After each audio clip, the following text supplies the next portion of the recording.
నమస్తే. మేడ్చల్ జిల్లాలోని కీసరకు సంబంధించిన ఒక ఇష్యూ ప్రజావాణి దాకింది. ఏంటంటే వాళ్ళకి అసైన్ ల్యాండ్ అంట, భూదానికి సంబంధించిన గతంలో ఎప్పుడో రాజుల కాలం నుంచి వచ్చినటువంటి ఆ భూములను కాస్త వీళ్ళు గతంలో చేసుకున్న రజక సామాజిక వర్గానికి సంబంధించిన ఒక 17 ఎకరాల భూమి ఉన్నదంట. దాంట్లో ఇక్కడ మనతో పాటు బాధితులు, మీ పేరు? అన్నంరాజు హరిబాబు అనే ఒక వ్యక్తి యొక్క ఎకరం భూమిని, ఆయన కేటాయించిన ఎకరం భూమిని అక్కడ స్థానికంగా ఒక బీజేపీ నాయకుడు కబ్జా చేసినట. దాని విషయం తెలుసుకుందాం. అసలు ఏం జరిగింది, మీకు కేటాయించిన ఎకరం భూమిని ఎందుకు కబ్జా చేయాల్సి వచ్చింది? ఇప్పుడు పక్కపొంటి ఆయనకు నాది లావణ్యపట్ట చెరుమాన్యం భూమి, నాది 332 సర్వే నంబరు. నా దాని పక్కపొంటి ఉన్నది పట్టా నంబర్ 311. పట్టా నంబర్ వేసి 332లో ప్లాట్లు అమ్మేసిండు. ఎవరు ఆయన పేరేంటి? బీజేపీ నాయకుడు బైరెడ్డి మల్లారెడ్డి. ఆయన ఎట్లా అమ్ముతాడు? ఫుల్ రైట్స్ నీ దగ్గర, నీ దగ్గర పాస్ పుస్తకాలు అన్ని ఆధారాలు నీ దగ్గర ఉంటాయి, ఆయన ఎట్లా అమ్మగలిగిండు? ఇప్పుడు పక్కపొంటి ఒక 50 నెంబర్ ఉంది, ఇంకో 50/A 50/B అట్లా పాటు ముక్కలు చేసుకుంటా పట్టా నంబర్ వేయాలి, లావణ్య పట్టాలు ప్లాట్లు అమ్మాలి. ఆయనకు ఆధారం ఎట్లా ఉండదు? ఆయన అమ్మడానికి ఎట్లా అర్హత పొందిన దానికి? ఆయనకు వంశం, ఆయన వాళ్ళ ఆయన పేరు మీద భూమి, ఆయన వాళ్ళ తాతల ముత్తాతల నుంచి వచ్చి ఆయన పట్టదారు. దానికి పట్టదారు. మేము 332కి మేము చేసుకొని బతున్నాం కాబట్టి మా గవర్నమెంట్ ఇచ్చిన సాగలోకి ఇచ్చిన భూమి ఇది 332 లావణ్య పట్ట చెరుమాన్యం. ఈ చెరుమాన్యం భూమిని నాకు ఆయన గతంలో కూడా ఆయనకు నాకు కోర్టులో కేసు ఉండే, ఆయన కోర్టులో ఓడిపోయిండు. ఆ 1 ఎకర్ జడ్జి ఈయన బీజేపీ బైరెడ్డి మల్లారెడ్డి, బీజేపీ నాయకుడు. ఆయన ఒకసారి టీఆర్ఎస్ పార్టీలో ఉంటాడు, ఏ పార్టీ పచ్చగుంటే ఆ పార్టీలోకి జరుగుతాడు. ఒకసారి టీఆర్ఎస్ పార్టీలో పోతాడు, ఒకసారి వైఎస్ఆర్ సిరిపిలో పోతాడు. ఇప్పుడు ప్రస్తుతం ఈయన బీజేపీ పార్టీలో ఉన్నాడు. ఇది 332 చెరుమాన్యం, 17 ఎకరాల 9 గుంటల భూమి. ఇది ఇలా ఇది 311 పట్ట భూమి. 332 ఇది 311 బైరెడ్డి మల్లారెడ్డి పట్ట భూమి. ఈ పట్ట భూమి వేసి 332 లావణ్య పట్ట చెరుమాన్యం భూమి. దీంట్లో సగం వరకు పట్టా నంబర్ వేయాలి, అలా పొజిషన్ అలా చూపించాలి. అధికారులు ఎట్లా చేసారు? ఇది 332 సర్వే నెంబర్ వేరు కదా, నాకు తెలియదు కదా. పట్టా నంబర్ వేసారు కాబట్టి రిజిస్ట్రేషన్ చేసారు. 10 నంబర్ ఉంది, 10/A 10/B ఈ పక్క పంట ఉన్న ప్లాట్ నంబర్ వేసి అట్లా సర్వే నెంబర్ వేసి దీంట్లో భూమి ఆక్రమించి కంప్లైంట్ చేయలేదా? ఎంతమంది అధికారులకు ఫిర్యాదు చేసినా కూడా ఏ విధమైన రెస్పాన్స్ కాలేదు. ఇప్పుడు ధరణి నా పేరుతో ఉంది. ఈ అన్నంరాజు హరిబాబు. అన్నంరాజు హరిబాబు నాకు 1 ఎకర్ ఉంటుంది. 1 ఎకర్ ఫిజికల్ పొజిషన్ మీద నాకు 1 ఎకర్ లేదు. నాకు 1 ఎకర్ ఉంటుంది.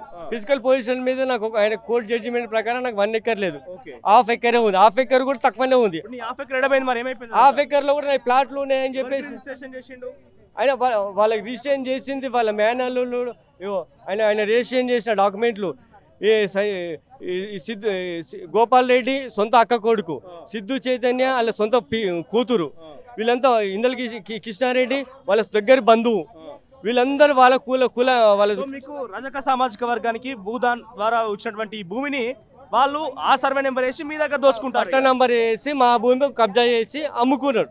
ఎప్పుడు సర్వే చేయించారు మరి? అక్కడ ఎన్నిసార్లు సర్వే కోసం పిటిషన్ చేసి పెట్టుకున్నా కూడా, ఎన్నిసార్లు అర్జీ పెట్టుకున్నా కూడా అది చెరువు మాన్యం, చెరువు భూమి లావణ్య పట్ట అని చెప్పి అధికారులు కొంచెం డిలే చేసారు.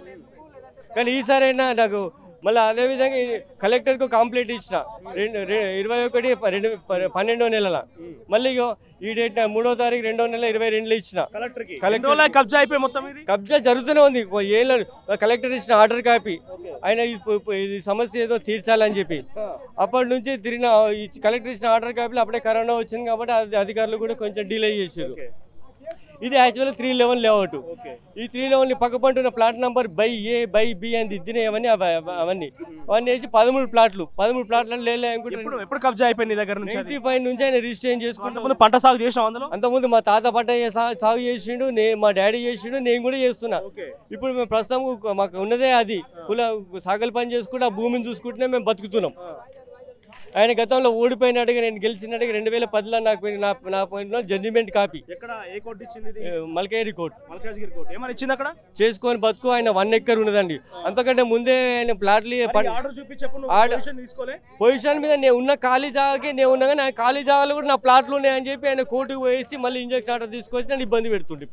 ఇప్పుడు నా ఖాళీ జాగాలో కూడా ప్లాట్లు ఉన్నాయని చెప్పి ఇబ్బంది పెడుతుండు. ఇప్పుడు ఎంత ఖాళీ జాగా ఎంత ఉంది అక్కడ? ఖాళీ జాగా హాఫ్ ఎకర్ ఉంటుంది. ఓకే, నువ్వు ఎంత గతంలో మంత్రి దగ్గరికి పోలే? మేడ్చల్ అధికారుల దగ్గర పోయినా, మా ఏరియా మంత్రి మల్లారెడ్డి దగ్గర పోయినా, అయినా కూడా నాకు ఏ విధమైన న్యాయం జరగలేదు. ఇప్పుడు రేవంత్ రెడ్డి సమక్షంలో ఆయన నాకు కంప్లీట్ న్యాయం చేస్తారని నమ్మకంతో ఇంత దూరం వచ్చిన. నన్ను నా కుటుంబానికి ప్రాణహాని ఉన్నదని చెప్పేసి ఆయన చంపుతా చేస్తా అని చెప్పి లోకల్లో ఉన్న మూలాల్లో ఉన్న రౌడ్ షీటర్లతో ఫోన్లు చేయించి నా భూమి మీదకి వచ్చి రౌడ్ షీటర్లతో పప్పు అనేది ఫోన్ చేయించి ఫోన్ రికార్డింగ్ కూడా నా దగ్గర ఉన్నాయి. ఆయన ఎంతమంది అధికారుల దగ్గర పోయినా నాకు ఏ విధమైన న్యాయం జరగలేదు. ఈసారి రేవంత్ రెడ్డి సీఎం అయింది కాబట్టి మా శాఖలకు మా లావణ్య పడ్డ కాబట్టి మా కుటుంబానికి న్యాయం చేస్తారు, మా కుటుంబాన్ని ఆదుకుంటారని నమ్మకంతో ఇలా ప్రజావానికి వచ్చిన.